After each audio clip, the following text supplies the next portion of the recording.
మా ఇంటి బంగారం సినిమా ఇప్పుడే చూడడం జరిగింది. ఏం లేదు, 'ది ఫ్యామిలీ మ్యాన్' సీజన్ 2లో సమంత చేసిన ఫైటింగ్ సీన్స్, 'సిటడెల్‌లో' చేసిన ఫైటింగ్ షాట్స్ అన్నీ కలిపి థియేటర్‌లో వెయ్యాలని ఫోర్స్‌డ్‌గా తీస్తే వచ్చిందే ఈ 'మా ఇంటి బబుల్ గమ్'. ఏం లేని దాన్ని బబుల్ గమ్ సాగదీసినట్టు సాగదీసి లాగి లాగి వదిలిపెట్టారు. నచ్చలేదు నాకైతే మూవీ.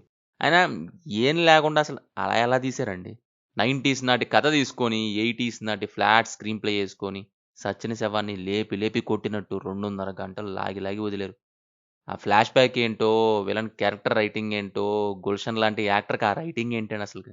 ఇంకా క్యారెక్టర్స్ యొక్క డైలాగ్ రైటింగ్ అయితే బాబోయ్! సెట్స్‌లో యాక్టర్స్ వాళ్ళకి వాళ్ళు ఇచ్చేసుకున్నట్టు ఉంటది. 'రాజ్ అండ్ డీకే' ఇప్పటివరకు కలిసే రాసారు అన్నీ. బట్ ఈ సినిమా స్టోరీ ఓన్లీ రాజే ఇచ్చారు. అండ్ ఆయన ఒక్కరే రైట్ చేశారు. I think mostly 'family men' season 2లో రాజీ చేసిన యాక్షన్, అందులో సమంత చేసిన యాక్టింగే దీని యొక్క మూల కారణమని నా ఒపీనియన్. బికాస్ చాలా చోట్ల అదే యాక్టింగ్‌ని దింపే ప్రయత్నం చేశారు Samantha. And same action shots కూడా అవే పెట్టారు. అండ్ బీజీఎం కూడా అదే టైప్‌లో కొట్టారు. చాలా ఆర్టిఫిషియల్‌గా ఉంది సినిమా. ఇలాంటి ఒక స్టోరీకి character writing and flash back అనేది ప్రాణం. అన్‌ఫార్చునేట్‌లీ ఈ సినిమాలో ఫోకస్ అంతా ఫైట్ సీన్స్ మీద పెట్టి అసలైన సోల్‌ని గాలికొదిలేశారు. తీసుకొచ్చి 'అతడు' మూవీలోని సీన్స్ ఇందులో కలిపేశారు. 'అతడులో' నందు క్యారెక్టర్ ఏంటి? ఇక్కడ ఝాన్సీ క్యారెక్టర్ ఏంటి? అసలు ఆ ఫ్లాష్ బ్యాక్ ఏంటండి? ఏదో వెళ్ళాను, ఊగాను, పట్టించాను అన్నట్టుంటది. అంత డల్‌గా పెట్టారు. ఆ ఫ్లాష్ బ్యాక్ చూసాక సినిమా మీద అప్పటిదాకున్న మినిమమ్ ఇంట్రెస్ట్ కూడా పోయింది. ఇంటికొచ్చాక ఏదో వెళ్తూ ఉంటది. వెళ్ళాలా వద్దా అన్నట్టు. బట్ ఆఫ్టర్ ఫ్లాష్ బ్యాక్ అంతా కంప్లీట్‌గా తుస్. బికాజ్ ఏం లేదక్కడ.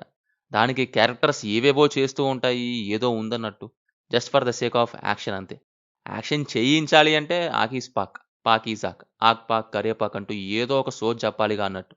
సరే, అదేదో ఏస్తే పోతా అనుకుంటే ఎంతసేపు నాంచుతారంటే, 'కరుణని' కావాలనే తిప్పి తిప్పి పీల్చి పిప్పి చేశారు ఫంక్షన్ బెట్టి. ఒకటే నాంచుడు. నీకు నేర్పించి తప్పు చేశా అని అంటే 'కరుణ' యాక్షన్ ఎలా ఉంటదని అనుకుంటే ఏముండదక్కడ. Performances wise Samantha action wise బానే చేశారు. But acting and voice over అస్సలు బాలేదు. ఆ క్యారెక్టర్‌కి సెట్ అవ్వలేదసలు. ఇంకా 'గుల్షన్‌ని' తెచ్చారు. బట్ వేస్టెడ్ అనొచ్చు. దేనికి అసలు ఆ క్యారెక్టర్ రైటింగే బాలేదు. ఫైనల్లీ 'ది ఫ్యామిలీ మ్యాన్' లాగా తీద్దాం అనుకోని 'ది ఫోర్స్డ్ ఫ్యామిలీ వుమెన్' తీశారు. మీ ఇష్టం మరిక. సినిమా మీకెలా ఉందో కింద కామెంట్స్‌లో మాతో తప్పకుండా షేర్ చేసుకోండి. Will meet in next video. Thank you. జై హింద్.